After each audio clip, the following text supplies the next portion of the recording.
Ini disebutkan ketika ibunda beliau Masliyah ini mengandung beliau diberi Allah Ta'ala anugerah, yakni melihat cahaya laksana bulan purnama menuju ke dalam pangkuannya. Ini isyarah, memang kandungan sini memang istimewa. Lagi dalam kandungan.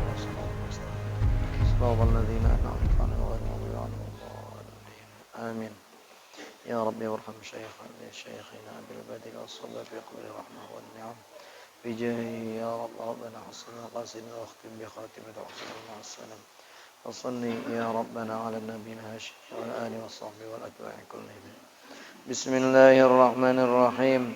Alhamdulillahilladzi ikhtassa qauman li mahabbatihi wa aqama qauman li khidmatihi.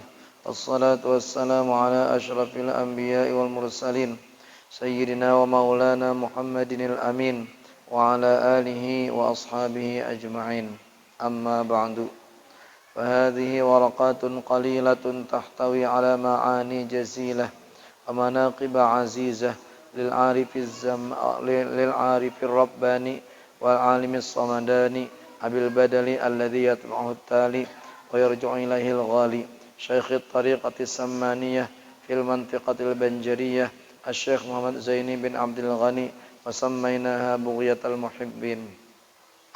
Wa nas'alallahu al-karim al-mannan wa natawassalu bi nabiyhi sayyidi waladi adnan ay yaj'ala naf'aha da'imas sailan bainana wa bainal ikhwan min waqtina hadha ila akhiriz zaman wa yuballighana biha ila fasihil jinan darin ni'mati wal imtinan. Amin ya rabbal alamin. Malam ini kita membaca manaqib Urus Qubul dan setelahnya kita insyaallah membaca tahlil. Ya walaupun sangat sederhana, kita juga kadang hendak ketinggalan ingin mengambil keberkahan dengan mahauli wali Allah Subhanahu wa taala. Nah, mudah-mudahan dengan kita mengenang sidinang ini dosa kita diampuni berataan, hajat kita kabul dunia dan akhirat. Amin ya rabbal alamin. Nah, kemudian di antara adab orang yang mahaul dan orang yang membaca manaqib seorang wali Allah itu adalah jaga bujur hati, sangka baik dengan orang yang kita hauli. Jangan sampai ada sedikitpun rasa syak apalagi sangka buruk kepada beliau. Nah, karena inilah di antara syarat orang mendapatkan keberkahan atau sir daripada ilmu ataupun dari orang-orang saleh. Nah, kalau sudah hati rusak, bersangka buruk dengan mereka, maka jangankan keberkahan, nang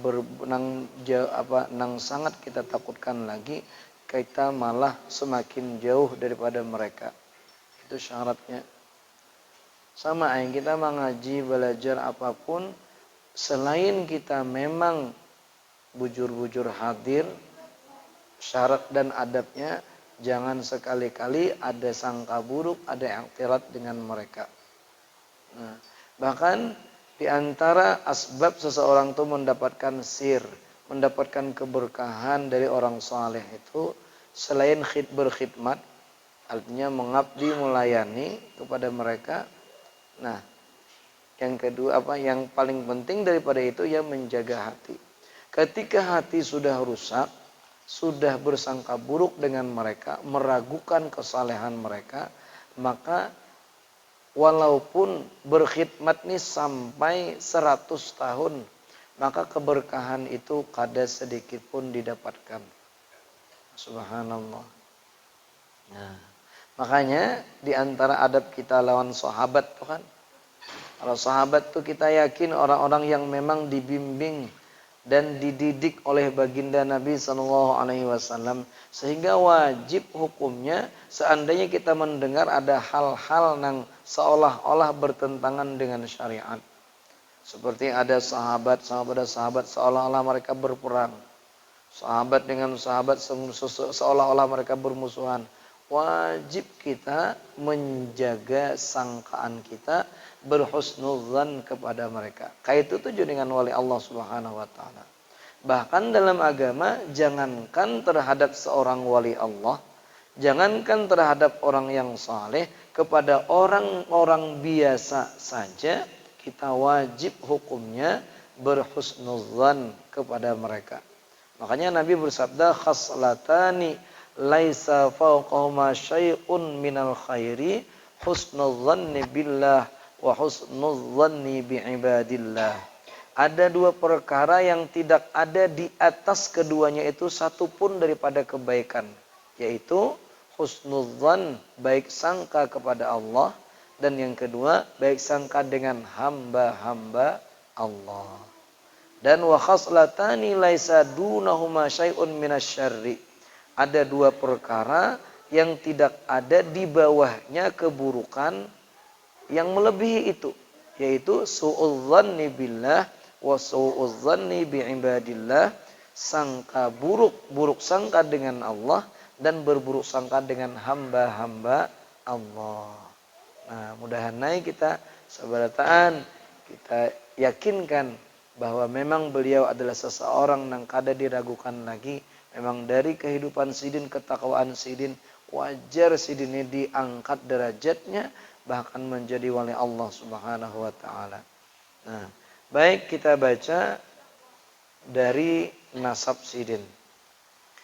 Guru sakumpul Syekh Muhammad Zaini bin Abdul Ghani, ternyata dari garis nasab keturunan beliau ini sampai kepada Datuk Kalampayan Syekh Muhammad Arsyad Al-Banjari.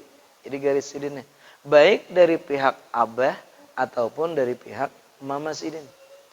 Syekh Muhammad Zaini bin Abdul Ghani, anak Abdul Manab, anak Muhammad Saman, anak Muhammad Sa'ad, anak Abdullah, anak Al-Alim Al-Allamah Mufti Muhammad Khalid, anak Al-Alim Al-Allamah Khalifah Hasanuddin bin Maulana Syekh Muhammad Arsyad Al-Banjari. Itu dari abah sidin.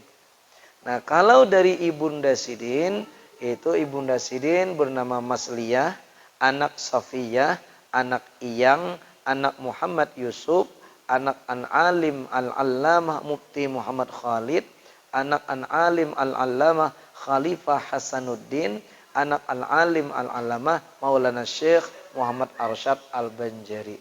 Jadi dari dua sisi mama dan abah ini memang sidin ini keturunan Syekh Muhammad Arsyad Al-Banjari yang keilmuan sidin luar biasa. Lebih daripada 30 tahun sidin belajar di Makkah Al-Mukarramah yang ketika itu belum ada kelompok orang-orang Wahabi itu, ada belum? Nah, 30 tahun lebih. Kemudian sidin menjelang bulik ke tanah air, sidin ke Madinah dan bertalaki langsung dengan Syekh Muhammad bin Abdul Karim As-Samman Al-Madani. Disitulah beliau baiat tariqat As-Sammaniyah. Makanya Syekh Samman itu sangat terkenal wadah kita. Kenapaan? Karena memang datuknya tuan guru di Kalimantan Selatan ini memang bertemu dengan sidin neng ini. Nah, wajarlah sidin neng ini orang hebat guru sakumpul ini. Kenapaan? Memang dari keturunan genetika orang-orang yang baik. Tapi kalau kita kebetulan ya nyamanai jadi sidin, jadi kita misalnya nyamanai orang nyamanai keturunan orang Arab, bang. Seorang apa? Kita pun jangan berkecil hati. Karena kita bisa dihubungkan dengan orang-orang yang baik dengan syarat pertama cinta. Yang kedua selain cinta ya tadi yang pertama apa? Berbaik sangka kepada mereka. Cinta kita ini kita buktikan malam ini. Kita kosongkan waktu, kita liburkan pengajian kita hanya untuk membicarakan siapa Syekh Muhammad Zaini bin Abdul Ghani atau guru sakumpul gitu. Nah, kemudian kalau kita kebetulan orang keturunan orang biasa, ternyata ada aja juga orang tuh keturunan orang biasa tetapi menjadi orang istimewa ada. Bahkan itu ada seorang sahabat yang bernama Ikrimah.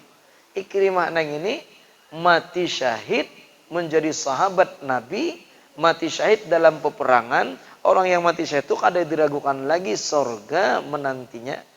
Ternyata Ikrimah ini siapa abahnya? Abu Jahal. Jadi anak Abu Jahal pun menjadi istimewa. Apalagi kita kadang-kadang pernah keturunan Abu Jahal, kalau insya Allah menjadi baik. Ya syaratnya ya berintisab dengan mereka, mencintai dan juga berbaik sangka dengan mereka. Nah, ini garis keturunan Sidin. Kemudian ketika Sidin dalam kandungan, Syekh guru Sakumpul ini ketika dalam kandungan disebutkan ternyata lagi dalam kandungan sudah menjadi penghibur hati ibunda Sidin dan tidak pernah sekalipun mengalihi koitan. Kenapa? Ini disebutkan ketika ibunda beliau Masliyah ini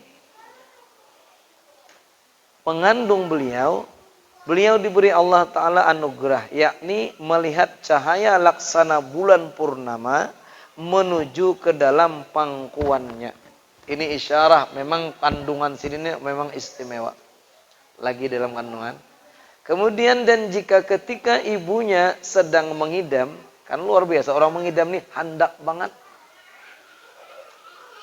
Ingin memakan sesuatu, makanan atau buah-buahan, maka dikabulkan oleh Allah akan keinginannya itu di dalam mimpinya. Hingga keinginan itu pun sudah tiada lagi manakala ia bangun dari tidurnya. Nah, ketika Mama Sidin hendak sesuatu, karena dalam mimpi diberikan ampe hendak. Kan ini asal ada aja orang ngidam. Jadi sedikit pun kada mengalihi kuitan. Coba ini kita mengidam. Kada musim jagung bakar, jagung ngedede. Kalau kayak sampai ke Samarinda itu jadi jagung bakar. Kasihan nang laki juga. Nah, itu mengalihi, saya kira ada Sidin nggak ada di dalam kandungan. Nah kemudian ketika masa hendak dilahirkan, ketika mendekati masa kelahirannya, pada waktu itu negeri di dalam keadaan kacau balau, yaitu waktu tentara penjajah Jepang sudah memasuki negeri Banjar. Sidin itu lahir pada masa penjajahan Jepang. Nah, dan untuk mendapatkan keamanan, maka kedua orang tuanya radhiyallahu anhu keluar dari kampung keraton ke kampung Tunggul Erang seberang. Ini mengungsi. Kampung seorang kampung keraton, bini hendak beranak dibawa mengungsi ke Tunggul Erang seberang. Menuju ke rumah Abdullah, yakni sepupu dari neneknya radhiyallahu anhu yang bernama Safiyah. Nah, dan di sanalah mereka tinggal untuk sementara waktu. Dipilihnya kampung Tunggul Erang seberang itu karena di kampung tersebut tidak pernah dimasuki oleh penjajah sebelumnya. Nah, jadi dipilih kenapa? Kada beranak di keraton, tapi beranaknya di Tunggul Erang seberang. Rupanya kampung Tunggul Erang seberang ini penjajah Jepang ketika itu kada bisa memasuki. Seluruh kampung-kampung di Martapura ketika itu dimasuki oleh penjajah Jepang. Tapi Tunggul Erang seberang ini seolah-olah kada dimasuki. Menurut cerita daripada Tuan Guru Haji Saifuddin Zuhri, ketika orang-orang tentara Jepang hendak masuk kampung itu, dilihat oleh orang-orang Jepang ketika itu kampung itu ada hanya hutan belantara. Nah, di situ aman. Nah, hal itu terjadi karena adanya seorang ulama yang bernama Tuan Guru Haji Abdurrahman atau Tuan Guru Haji Adu bin Tuan Guru Haji Zainuddin yang tinggal di sana. Rupanya ada tutulak bela di sana jadi anak. Kenapa? Adanya seorang ulama besar wali Allah yang bernama Tuan Guru Haji Adu Haji Abdurrahman. Ini. Nah, makanya untung kita tuh ketika ada di kampung kita itu ada orang nang soleh, orang nang berilmu. Ini menjadi asbab tertolaknya bala itu salah satunya itu. Makanya dalam sebuah riwayat hadis Nabi Shallallahu Alaihi Wasallam, ketika Allah hendak menurunkan bala kepada satu kampung akibat kemaksiatan, zinanya ada, naudzubillah, minuman kerasnya ada, obat-obatan ada, macam-macam kemaksiatan di sana. Ini mengundang bala dari Allah Subhanahu wa taala. Namun setiap kali Allah hendak menurunkan bala, Allah utus malaikat dulu untuk memeriksa di kampung itu adakah orang yang 3 amalan. Bila salah satu 3 ini sudah lumayan menolak bala. Apa yang pertama? Seseorang yang setiap waktu sembahyang berjamaah di masjid. Jadi orang yang memakmurkan masjid yang itu. Satu, yang kedua, adakah ada di antara mereka yang bangun di malam hari, kemudian bertadarruk tahajud, memohon ampun kepada Allah. Yang ketiga, orang yang saling berkasih sayang karena Allah. Kada ada kebencian kecuali hanya karena Allah. Bila ada di kampung itu nang 3 macam nang ini, Allah akan menunda, kada jadi menurunkan bala kepada kampung tersebut. Walaupun maksiatnya luar biasa. Bila ada di kampung itu orang nama amalkan 3 macam nah ini. Luar biasa. Nah di Tunggul Erang ini rupanya Tuan Guru ini jelas mengamalkan yang 3 nah ini. Akhirnya tentara Jepang kada bisa masukinya. Itulah alasan kenapa Kuitan Guru Sakumpul ini membawa melahirkan Guru Sakumpul ini di Tunggul Irang seberang kada di kampung keraton. Nah, dan ketika dilahirkan ke dunia dari perut ibunya, yaitu pada sekitar jam 2 malam arba. Jadi bila ada orang malam arba itu sama Guru Sakumpul, jamnya jam 2 malam. Tanggal 27 Muharram 1361 Hijriah. Bertepatan 11 Februari 1942 Hijriah. Miladiyah. Jadi bulan Februari ini bulan Februari nih. Ulang tahun Guru Sakumpul tanggal 11. Ketika itu matanya hanya terpejam dan tiada ia menangis seperti bayi pada lazimnya. Jadi ketika lahir Guru Sakumpul ini mata kada bebuncilak, terpejam dan kada menangis. Serta tubuhnya pun membiru. Biru itu kan kada sehat nih. Nang bayu nang sehat itu kan merah, kada biru. Sini lahir biru. Hingga neneknya yang bernama Salabiyah mengira kalau cucunya itu akan meninggal dunia. Dan dengan berkah doa dari Tuan Guru Haji Abdurrahman, maka tubuhnya radhiyallahu anhu berangsur-angsur merah seperti warna bayi kebiasaan dan tangisannya pun mulai terdengar. Hanya mau berkat doa Tuan Guru. Dan tangisannya pun terdengar. Akan tetapi tiadalah ia mau menyusu kepada ibunya, namun hanya mau ia menghisap lidah Tuan Guru Haji Abdurrahman. Nah, cuma ada mau menyusu. Nang maunya cuman menghisap air liur Tuan Guru ini. Tuan Guru Haji Adu nih. Menghisap aja. Menurut cerita dalam manakib yang lain, Guru Irsyadi itu menceritakan 40 hari Sidin nang ini kada mau menyusu, hanya menghisap air liur Tuan Guru. Ini luar biasa. Sebuah keajaiban ini. Dan dalam sunnahnya bayi yang dilahirkan ada yang disunahkan selain menamai, kemudian menggundul, mengakikahi, ada juga yang sunat itu tahnik. Dalam sunat kita hukumnya tahnik. Makanya setiap kali tasmiyah pasti disediakan di muka orang tasmiyah nah ini sesuatu nang manis. Karena nang manis itu nanti dikunyahkan oleh orang yang saleh. Setelah orang saleh ini kemudian menggosokkan setelah dikunyah, digosokkan kunyahan ini ke langit-langit sang bayi nang ini. Apa hikmahnya? Semoga kesalehan itu pun tertular kepada sang bayi. Ini sunat hukumnya. Dengan sesuatu nang manis. Cuma wadah kita ini kada manis, hanya manis bang. Banu diandeki uyah, gula habang, niur. Ini pecang manggangan belemak nih ini. Padahal sebenarnya nang manisnya.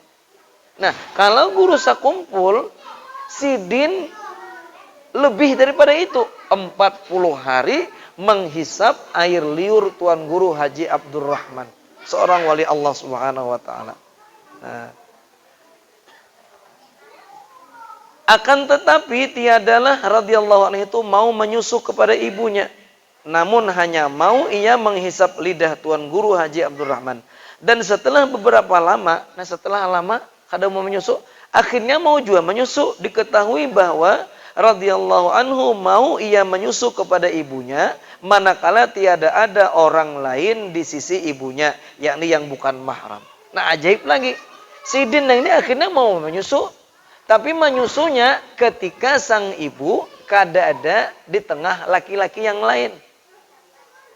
Ketika di rumah berduaan atau ada abah aja atau cuman bibinian, Sidin mau nggak menyusu.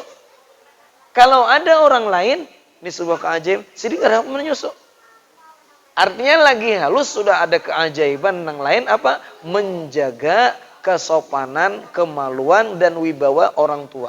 Kan kada bagus bibinian tuh menyusui di tengah lelakian. Ulun pernah ceramah pian waktu di sampai ke pedalaman-pedalaman tuh. Ceramah, ketika ceramah rupanya lelaki bini ini bercampur aja. Ada nang besusuan di hadapan ulun ceramah. Napa ulun kahulu kahilir bacaan lagi udah kakaruan lagi. Maiti muka. Luar biasa.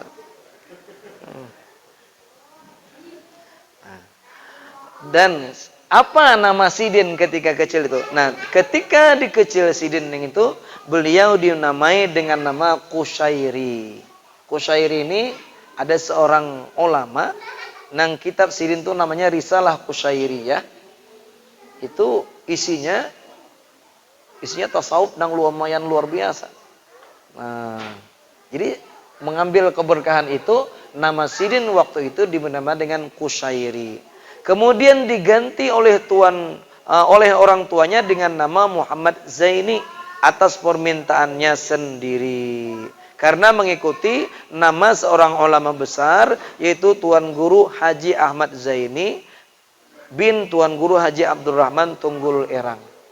Nah, jadi akhirnya ulun minta ganti ya kan, boleh aja minta ganti tuh kan. Berganti ngaran tuh boleh aja. Nah, Sidin pun berganti ngaran dengan Muhammad Zaini. Subhanallah. Nah, itu dari keturunan Sidin, kemudian ketika Sidin dalam kandungan sampai Sidin ketika dilahirkan. Nah, kemudian bagaimana pertumbuhan beliau ketika masa remaja sebelum balik? Adalah halnya radhiyallahu anhu itu sewaktu masa kecilnya termasuk hamba Allah yang mahfuz, yakni yang dipeliharakan oleh Allah Ta'ala dari hal yang tiada terpuji. Sebagaimana diriwayatkan bahwa nenek yang bermasalah biyah pernah dipesani oleh Tuan Guru Haji Zainal Ilmi bahwa di rumahnya ada seorang yang dipilih oleh Allah agar ia memelihara akan dia, yaitu tidak lain adalah cucunya sendiri yaitu Muhammad Zaini radhiyallahu anhu. Nah, ini ketika masa kecil rupanya seorang Tuan Guru Haji Zainal Ilmi, namun kita ke Kalampayan, di Kubah Kalampayan kan biasanya ada kubah nenggana lagi sebelahnya. Itulah makam Tuan Guru Haji Zainal Ilmi, diziarahi juga. Nah, ketika itu Sidin lagi halus dipesannya Tuan Guru neng ini. Wahai Salabiah, jadi Tuan Guru Haji Zainal Ilmi, di rumah Ikam tuh ada orang nang pacang menjadi orang besar, orang pilihan. Jagainya bubujur, itu cucu Ikam Muhammad Zaini nang ini. Allahu Akbar. Lagi orang-orang nang istimewa nang itu rupanya sudah kenal nih pacangan jadi orang besar. Luar biasa. Lagi halus kayak itu.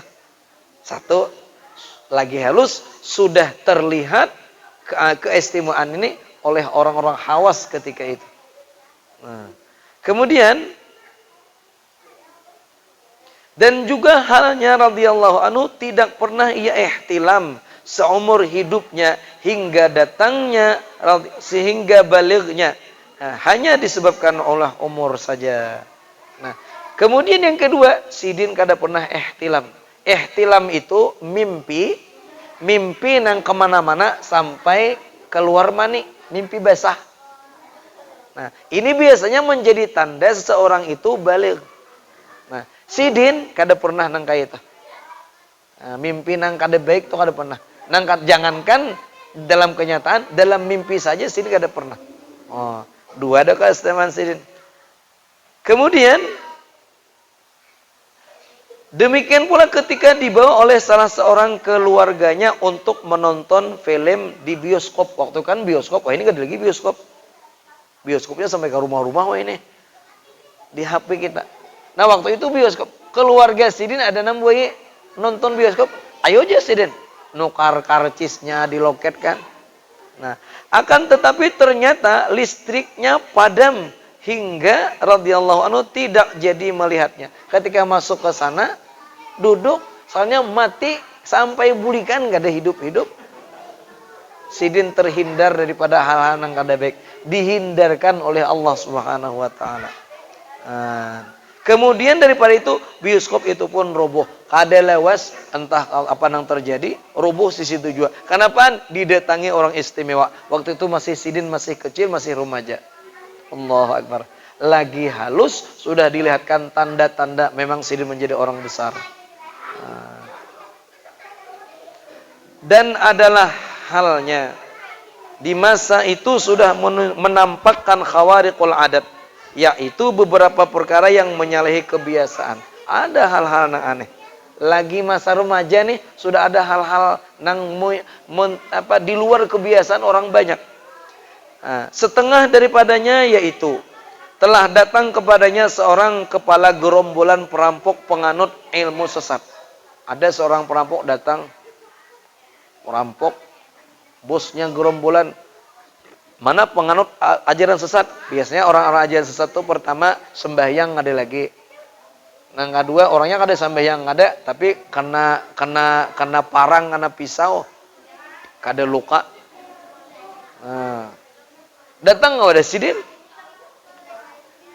Pokoknya biasanya bila orang tuh didatangi Sidin antara duanya, oleh orang jaga ini datang, nggak ada ditempelengnya, ditamparnya, datang nggak ada Sidin. Dan adalah ia seorang yang sangat ditakuti oleh masyarakat akan kejahatan dan kekejamannya. Hingga ketika perampok itu bertemu dengannya, maka ia meminta kepadanya agar diluruskan akan i'tiqadnya yang sesat serta dibimbing olehnya untuk bertaubat kepada Allah Subhanahu wa taala. Subhanallah. Lagi kecil sudah kayak itu. Ada orang biasanya kan kita kadang mau memaksakan orang tua untuk bertaubat, tapi Sidin rupanya orang yang luar biasa kejamnya, bos gerombolan perampok bertaubat di hadapan Sidin. Padahal waktu itu Sidin kan ada jadi belum mengajar dan sebagainya. Makanya kita tuh ketika hendak orang tuh taubat di hadapan kita, ada yang masuk Islam di hadapan kita, ada orang yang berjurut datang kepada kita, tuh kadang kadang diuleh-uleh, dibuat-buat di Facebook. Ayo datangilah kalau Anda berak malam ini kami pengajian, datangi aku orang alim, sekolah di sini. Kadang dipaksakan. Karena itu semata-mata datang dari Allah Subhanahu wa taala, dan magnet ini datang kada lain karena kesalehan dan kebersihan hati seseorang. Bersihi hati mau nak payu. Jangan nang dikotori hati. Mau kotor hati ya takutan benar. Orang dah kada berkesan. Subhanallah. Panjang lagi nah. Banyak nah. Sedikit lagi lah. Kita ini tahlil. Dan adalah radhiyallahu anhu itu ketika usianya belum mencapai umur baligh. Nah, berarti kan belum mencapai umur baligh, di bawah 15 tahun usia waktu itu. Sering mendapatkan bisyarah, yakni kabar gembira berupa mimpi yang baik. Mimpi-mimpi Sidin itu rata-rata baik. Jarang mimpi nang kada pernah mimpi nang kada bagus.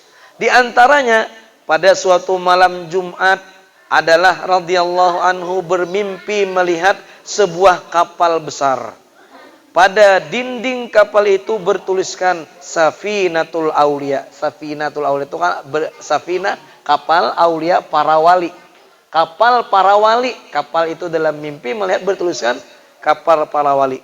Dan di depan pintu kapal itu telah berdiri seorang penjaga yang berpakaian baju jubah putih. Dan ketika radhiyallahu anhu ingin masuk ke dalam kapal itu, maka ia ditegah, dilarang oleh penjaga kapal tersebut. Rupanya Sidin naik, hendak masuk ke dalam kapal, oleh penjaga itu dilarang.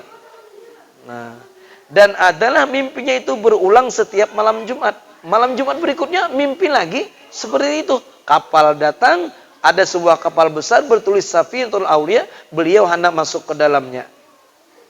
Malam yang kedua neng itu kembali sini hendak masuk, namun diusir oleh penjaga kapal tersebut. Hingga 3 kali berturut-turut, dan pada mimpinya yang ketiga itulah ia radhiyallahu anhu dipersilahkan untuk memasuki kapal tersebut hingga bertemu dengan beberapa orang wali Allah. Dan diantaranya adalah seorang Habib yang bernama Habib Abdullah Barakbah. Nah, subhanallah. Mimpi, lagi halus, lagi anom bermimpi. Menurut dalam manaqib yang lain disebutkan, puluhan tahun setelah mimpi itu, akhirnya Sidin pergi ke tanah Jawa. Ke tempatnya di Bangil, Jawa Timur. Nah, ketika sampai di sana, beliau bertemu dengan Habib Abdullah Barakbah. Nah, ini. Habib Abdullah Barakbah ini. Dan Habib Barakbah ini kemudian membukakan, ini orang hebat, orang hebat. Nah, 30 tahun nang kayak itu. Subhanallah. Dan adalah radhiyallahu anhu pernah pula bermimpi bertemu dengan 2 cucu Rasulullah sallallahu alaihi wasallam, Sayyidina Hasan dan Husain radhiyallahu anhuma, yang membawakan baju jubah putih lengkap dengan sorbannya, hingga memakaikan oleh keduanya akan pakaian itu kepadanya, serta memberi nama oleh keduanya kepada guru sakumpul dengan nama Zainal Abidin, yakni perhiasan cantik bagi ahli ibadat. Ada juga mimpi lagi anum juangin tuh lagi masa muda. Dan adalah radhiyallahu anhu itu sering bermimpi bertemu dengan Rasulullah sallallahu alaihi wasallam. Bagaimana kalau orang bermimpi dengan Rasulullah itu pasti benar memang Rasulullah. Nabi bersabda, "Man ra'ani fil manam faqad ra'ani." Barang siapa yang bermimpi melihat aku di waktu tidur, faqad ra'ani, maka sesungguhnya memang sungguh dia melihat aku. Kenapa? Fa inna syaitan la yatamatsalu bi. Karena sesungguhnya syaitan tidak bisa bertamassul menyerupai aku, kata baginda Nabi. Berarti Sidin itu luar biasa bertemu Nabi dengan apa di waktu mimpi. Kemudian di hadis yang lain, barang siapa yang melihat aku di dalam mimpi, fasayarani fil yaqzah, maka dia akan melihat aku dalam kenyataan nanti waktu jaga. Ada waktu jaga ini 2 tafsirnya, ada mengatakan sebelum kematian, ada yang mengatakan di hari kiamat karena akan bertemu Nabi. Kalau bertemu Nabi, tentunya di hari kiamat itu akan mendapatkan kemuliaan. Subhanallah. Sidin kayak itu, rancak bermimpi. Di antaranya pernah bermimpi seakan-akan dirinya itu seekor babi yang berada di dalam pangkuan Rasulullah sallallahu alaihi wasallam. Dan adalah radhiyallahu anhu sering pula liqa, bertemu langsung dengan Rasulullah sallallahu alaihi wasallam secara yaqzah, yakni di waktu jaganya. Masya Allah. Nah, guru sakumpul. Jadi wajar benar ketika hati orang itu terbuka untuk Sidin yang ini. Nah, tanpa dikomando. Bahkan mungkin di antara kita kada pernah bertemu dengan Sidin secara langsung. Mungkin kada pernah hadir langsung di pengajian Sidin. Ulun 2 kali aja pengajian Sidin. Waktu itu masih mengaji, masih anom. Kawan berdahulu ke sana. Kawan waktu ngaji di kampung, kakawanan ada nang berduit. Orang tua mampu sekolah ka mana ngarannya, ka Darussalam. Nah, lalu kawanin ngirimi surat waktu itu kada lain kirim surat ya, capati ka sini tanpulu Sidin baiat tarekat samaniyah jer kawan tadi. Ya ulun tulak ka sana 3 hari itu gin nangis dah, menangis kada tahan tapi bisa kuitan. Nah, waktu itu ulun ingat hadir pengajian kitab Sidin Al-Mursyidul Amin. Sekarang kitanya Al-Mursyidul Amin. Itu mukhtasar dari kitab Ihya Ulumuddin. Ulun ingat mana waktu pengajian? 2 nang ulun ingat. Nang pertama, Sidin di waktu itu di pengajian tuh mengatakan, ojir Sidin, janganlah hidup ketujuh berhutang. Ya Sidin, biar seadanya, jangan dipaksakan asal jangan tahu hutang. Kenapa? Ketika tahu hutang nang ini kadang-kadang konsentrasi dalam ibadah akan buyar. Satu, pesan sidin. Yang kedua, di waktu ulun pengajian langsung hadir neng itu, jadi sidin ketika hadir pengajian jangan kada berwudu jadi sidin. Kenapa? Berwudu itu mensucikan zahir kita, isi pengajian itu akan mensucikan hati kita. Kada mungkin kita akan suci dalam kalau di luarnya kada suci. Adab orang nonton ilmu. Itu ingat mana ulun dua. Ini ulun berakatakan pian sabaratan. Jadi mun hadir pengajian jangan kada berwudu. Kemudian amun kawah kada berhutang, dusahin berhutang. Nukar sepeda motor kakarapak kada kakaruan. Kedangkaran bila sidin lalu di hadapan amin sampai kau ada sini gedangkarannya. Tapi kada berhutang. Daripada hanyar berhutang. Ya, bunyi kalapsunnya kan kada lagi titit didit karidit. Lebih aman dengan itu pesan sidin. Nah, kira-kira itu aja kan. Kita tutup dengan apa?